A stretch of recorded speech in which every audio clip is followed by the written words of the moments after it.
Hello everyone, welcome back to DNS day night studies. जैसा कि आप मेरे बैकग्राउंड में देख रहे हो कि मैंने क्या लिख रखा है, that is get your free agriculture degree. So ये कोई स्कीम नहीं है पहले बता दूं। आज का वीडियो होने वाला है रिगार्डिंग द स्कॉलरशिप्स, जो कि आप एग्रीकल्चर डिग्री जब आप ले रहे हो या फिर अपनी परस्यू कर रहे हो अपनी डिग्री, तो उसके दौरान आपको जो स्कॉलरशिप्स मिल सकती हैं उसके बारे में है। तो मेनली हम दो स्कॉलरशिप के बारे में बात करेंगे। वन विल बी सक्षम योजना स्कॉलरशिप, जो कि यूपी गवर्नमेंट के अंडर सभी बच्चों को दी जाती है जो कि यूपी से बिलोंग करते हैं और वो यहाँ की यूनिवर्सिटीज़ या कॉलेजेस से पढ़ रहे हैं। Second will be important one, जो कि है मंडी परिषद की स्कॉलरशिप। उत्तर प्रदेश मंडी परिषद लिखने की ज़रूरत नहीं है, ठीक है। तो मंडी परिषद की स्कॉलरशिप जो है वो ज़्यादा इम्पॉर्टेंट है। उसमें कितना अमाउंट आपको मिलता है, what will be the eligibility for to get the scholarship, ये सब कुछ हम देखेंगे, ठीक है। तो शुरू करते हैं हमारा आज का वीडियो। सबसे पहले इसको हटा देते हैं, अब ये थोड़ा डिस्ट्रैक्ट करेगा।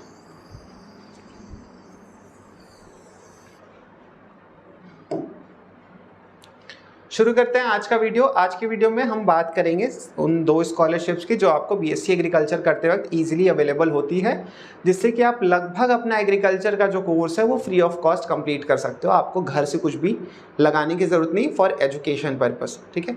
उसके अलावा अगर आपके खर्च हैं तो वो नहीं बियर करने वाले वो लोग शुरू करते हैं। पहली स्कॉलरशिप जो कि यूपी गवर्नमेंट की स्कॉलरशिप होती है, सक्षम योजना के तहत दी जाती है।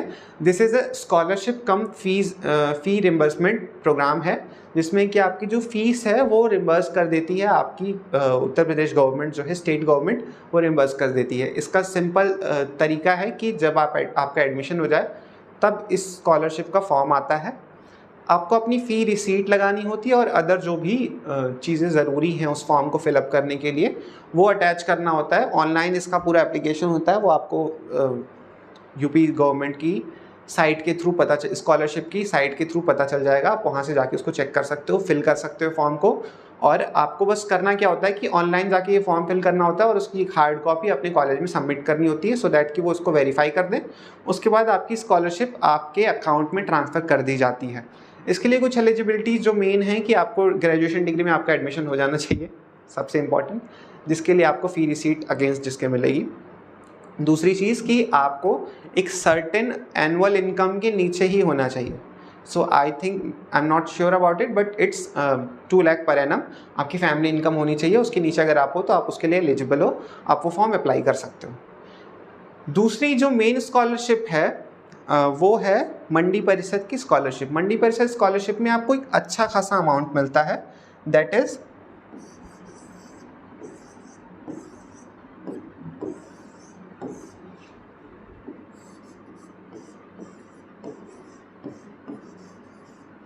3000 पर मंथ। अच्छा, ये स्कॉलरशिप किसके इक्विवेलेंट है?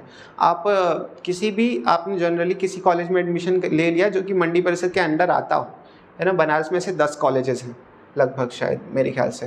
तो BHU आता है, BHU आता है, TD कॉलेज आता है, जौनपुर में है वो तो, और यूपी कॉलेज भी आता है उसमें। तो मेनली कहने का मतलब है कि जिन चीज़ों के लिए आप तैयारी कर रहे हो वो सभी कॉलेजेस के अंडर आते हैं। ये स्कॉलरशिप किसके इक्विवेलेंट है? ये है ICR की स्कॉलरशिप के इक्विवेलेंट है, जो कि आप ICR का जब आप UG का एग्ज़ाम देते हो, अब तो CUET के अंडर ही आ गया है, बट तो उसमें जो स्कॉलरशिप मिलती थी जो कि 3000 पर मंथ की होती थी, ये उसके ही इक्विवेलेंट है। तो मतलब कि आप ICR में ना होते हुए भी ICR की स्कॉलरशिप उठा रहे हो, ये कुछ वैसी फीलिंग है। अब इसकी एलिजिबिलिटी क्या है और ये अमाउंट कैसे मिलता है? सबसे पहले बात कर लेते हैं कैसे मिलता है ये अमाउंट। ये अमाउंट आपको एनुअली ट्रांसफ़र किया जाता है। सो आप इसका फॉर्म फिलअप करते हो और एनुअली आपको ये अमाउंट ट्रांसफ़र कर दिया जाता है। एक ही इंस्टॉलमेंट आती है पूरे साल में, जो कि 36,000 की इंस्टॉलमेंट होती है। अगर उसको डिवाइड करें तो 3,000 पर मंथ पड़ता है, ठीक है। शुरू से शुरू करते हैं। आप फॉर्म आएगा आपके कॉलेज में तो आपको नोटिस मिल जाएगा एडमिशन लेने के बाद। मोस्ट प्रोबेबली सेमेस्टर का जो मिड होता है, मिड एग्ज़ाम के बाद आपको पता चल जाएगा, तब तक फॉर्म्स आ जाते हैं। फॉर्म आएगा, फॉर्म फिलअप करने का क्राइटेरिया ये है कि आपकी एनुअल इनकम 50,000 से कम होनी चाहिए आपकी फैमिली की, तो ही आप इसको भरने के लिए एलिजिबल हो। साथ ही साथ आपको अपने गांव में जो भी आपकी ज़मीन है उसकी खतौनी लगानी पड़ती है, अपना हिस्सेदारी का कागज़ लगाना पड़ता है, जो कि ऑफिशियली कहा जाता है 61 ख हाँ, एक्सिट ख का फॉर्म आता है, वो फॉर्म फिलअप करके तहसीलदार और लेखपाल से आपको उसको वेरीफाई करा के उसको सबमिट करना होता है। साथ ही साथ आपकी 12th की मार्कशीट लगती है, जो कि सबसे ज़्यादा इंपॉर्टेंट चीज़ है ना। सो जब आप इन तीनों चीज़ों को फुलफ़िल कर लेते हो, क्या चीज़ें कि एनुअल इनकम कितनी है,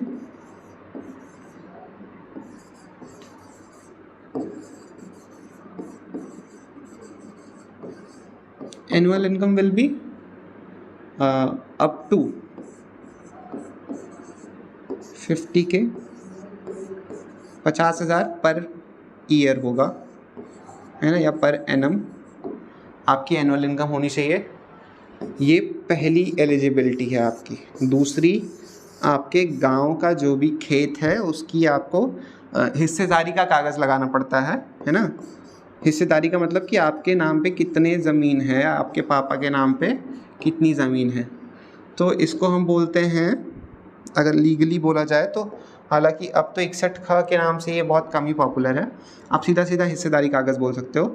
तो इसको लीगली बोला जाए तो इसको बोलते हैं 61B या 61 ख बोलते हैं, ठीक है, 61B भी बोलते हैं। ये आपको पेपर तैयार कराने होते हैं। इसके बाद क्या होता है, जो थर्ड और मोस्ट इम्पॉर्टेंट चीज़ है,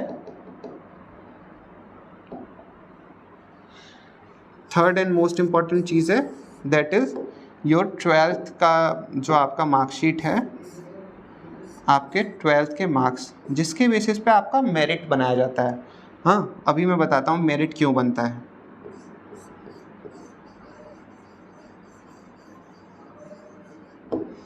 ये मेरिट इसलिए बनाई जाती है क्योंकि पूरे के पूरे बैच में जितने बच्चे अप्लाई करेंगे सबको नहीं मिलेगी स्कॉलरशिप। ये स्कॉलरशिप मिलती है to the creamy layer of student, जो कि अच्छे स्टूडेंट्स हैं, है ना। बट इस पर डिपेंड करता है कि आपका ये क्राइटेरिया भी उसमें आ जाता है। तो इस क्राइटेरिया में जो लोग आते हैं उसके बाद केवल और केवल यूजी के 10 स्टूडेंट्स को सेलेक्ट किया जाता है, टॉप 10 स्टूडेंट्स को, और पीजी के 5 स्टूडेंट्स को सेलेक्ट किया जाता है इस स्कॉलरशिप के लिए हर इंस्टीट्यूशन से, ठीक है। तो ये हो गया आपका एलिजिबिलिटी कि आपके पास 50,000 से कम का आपका एनुअल इनकम होना चाहिए। उसके बाद आपको अपनी हिस्सेदारी का कागज़ लगाना है। और तीसरी चीज़ जो कि मोस्ट इम्पॉर्टेंट है, अगर आप ऊपर की 2 चीज़ें फुलफ़िल कर देते हो तो, कि आपका 12th का क्या मार्क है, क्योंकि हर यूजी कोर्स में से, हर यूजी बैच से 10 स्टूडेंट्स और पीजी बैच से, मतलब पोस्ट ग्रेजुएशन से 5 स्टूडेंट्स को सेलेक्ट किया जाता है इसके लिए, ठीक है। So top 10 for UG and top 5 for PG.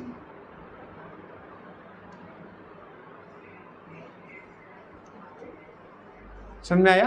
तो इसमें होता सिंपली ये है कि आप फॉर्म फिलअप करते हो इन तीनों क्राइटेरिया को फुलफिल करने के बाद। फुलफिल क्या करना है, फाइनल क्राइटेरिया, तो जब आप फॉर्म फिलअप कर दोगे उसके बाद रिजल्ट्स में आपको पता चलेगा। उसके बाद आपका एक इंटरव्यू सेशन होता है जिसमें मंडी परिषद का कोई भी एक मेंबर होता है और आपके कॉलेज के कुछ मेंबर्स होते हैं जो आपको ये इंटरव्यू कंडक्ट करते हैं।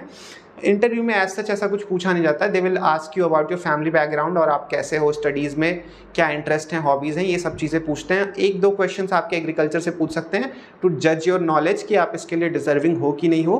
But the end of the day जो चीज़ मैटर करती है वो आपका 12th का मार्क्स है। 12th के मार्क्स के बेसिस पे जो बच्चे ये 2 फुलफिल कर रहे हैं एलिजिबिलिटी, फिर 12th का मार्क्स देखा जाएगा, तो जो टॉप 10 बच्चे आएंगे उन स्टूडेंट्स को ये स्कॉलरशिप प्रोवाइड कर दी जाती है। स्कॉलरशिप की फर्स्ट इंस्टॉलमेंट आनी शुरू होती है आपके फर्स्ट ईयर के ख़त्म होने के बाद। तो ये अलॉट आपको फर्स्ट ईयर में हो जाएगा, लिस्ट निकल जाएगी फर्स्ट ईयर में कि ये बच्चों का सिलेक्शन हुआ है फॉर द मंडी परिषद स्कॉलरशिप, लेकिन इसकी जो फर्स्ट इंस्टॉलमेंट है वो फर्स्ट ईयर ख़त्म होने के बाद आती है, ठीक है। ताकि ऐसा ना हो कि आपको फर्स्ट ईयर की इंस्टॉलमेंट मिल गई और आप फिर अपना कोर्स छोड़ के और चले गए। तो जस्ट टू इंश्योर कि आप सच में इसको कंप्लीट करोगे कोर्स को, वो लोग फर्स्ट ईयर के बाद से स्कॉलरशिप देना शुरू करते हैं। फाइनल ईयर के बाद तक ये मिलती है। सभी 4 सालों की स्कॉलरशिप आपको मिलेगी, जो कि एक सम टोटल अमाउंट होता है अराउंड 1,44,000। तो इतना अमाउंट आपको ट्रांसफ़र करता है आपका कॉलेज जस्ट टू स्टडी। ये 3,000 रुपये पर मंथ की स्कॉलरशिप होती है, जिसका मेरे ख्याल से देखा जाए तो, क्योंकि मुझे भी ये स्कॉलरशिप मिलती है, तो सफिशिएंट है to fulfil all your needs regarding your education. आप अपनी बुक्स ले सकते हो, काफ़ी बुक्स ले सकते हो, हालांकि इतनी ज़रूरत नहीं पड़ती है क्योंकि मोस्टली बुक्स आपको लाइब्रेरी में अवेलेबल होती हैं। और जो सब्जेक्ट स्पेसिफिक तैयारी आप JRF के लिए कर रहे हो उसकी कोर बुक्स की ज़रूरत होती है, और लगभग सॉइल साइंस, एग्रोनॉमी, इन सब की कोर बुक्स आपके पास होनी चाहिए। तो इन सब बुक्स की ज़रूरत होती है, इससे ज़्यादा बुक्स की ज़रूरत भी नहीं होती है। साथ ही साथ बाकी चीज़ों के लिए आप यूज़ कर सकते हो। Two by a better course आप अच्छा खरीद सकते हो इसके थ्रू। और अगर आप ठीक ठाक से इकोनॉमिकल वे में रह रहे हो ना, तो आप बाहर भी रह सकते हो। हाँ, थोड़ी सी दिक्कत होगी, थोड़े आपको 1000-2000 रुपये और चाहिए होंगे, एटलीस्ट 5000 रुपये तो 1 महीने के चाहिए होते हैं। तो बाकी चीज़ें आप अपनी तरफ से कर सकते हो। इससे क्या होता है कि आपको डिस्ट्रैक्शन नहीं होगा, आपके पास एक सफिशिएंट अमाउंट मंथली आ रहा है। सो आप दूसरी चीज़ों की तरफ डिस्ट्रैक्ट नहीं होगे कि आप कहीं ट्यूशन्स आपने अरेंज की, लेकिन आप ऑलरेडी इतने ओवरबर्डन्ड हो और आपने ट्यूशन भी पकड़ रखा है जस्ट टू मेक श्योर कि आपको अच्छी पॉकेट मनी मिले। तो आप वो डिस्ट्रैक्शन से बच जाते हो, क्योंकि आपको एक सेट अमाउंट हर मंथ मिल रहा है ना। तो कोशिश करिए कि आप अच्छे इंस्टीट्यूशन में एडमिशन लें और आपको स्कॉलरशिप मिले। इसमें बहुत ज़्यादा मैटर करता है आपका 12th का मार्क्स, लेकिन बहुत डरने की भी ज़रूरत नहीं है, क्योंकि इस साल उदय प्रताप कॉलेज में जो अलॉटमेंट हुआ है वो सिर्फ और सिर्फ यूपी बोर्ड के स्टूडेंट्स को किया गया है। आई डोंट नो व्हाई, क्योंकि कोई ऐसा ऑफिशियल नोटिफिकेशन नहीं है कि सीबीएसई या आईसीएसई बोर्ड के बच्चे इसके लिए एलिजिबल नहीं है। लेकिन फिर भी मार्क्स के बावजूद ये सिर्फ और सिर्फ उदय प्रताप कॉलेज में मैं बता रहा हूँ, मुझे बाकी जगहों का एग्जैक्टली पता नहीं, बट वहाँ सिर्फ यूपी बोर्ड के स्टूडेंट्स को ये अलॉट किया गया इस बार। तो यूपी बोर्ड से हो तो और अच्छी बात है, सीबीएसई बोर्ड से हो तो मोस्ट प्रोबेबली, सारे बच्चों को नहीं कहूँगा, बट मोस्ट प्रोबेबली आपको शायद इसकी ज़रूरत भी नहीं हो और आप 50,000 एनुअल इनकम वाली फैमिली से बिलोंग भी नहीं करते होगे। ठीक है, so that's it for today, thank you.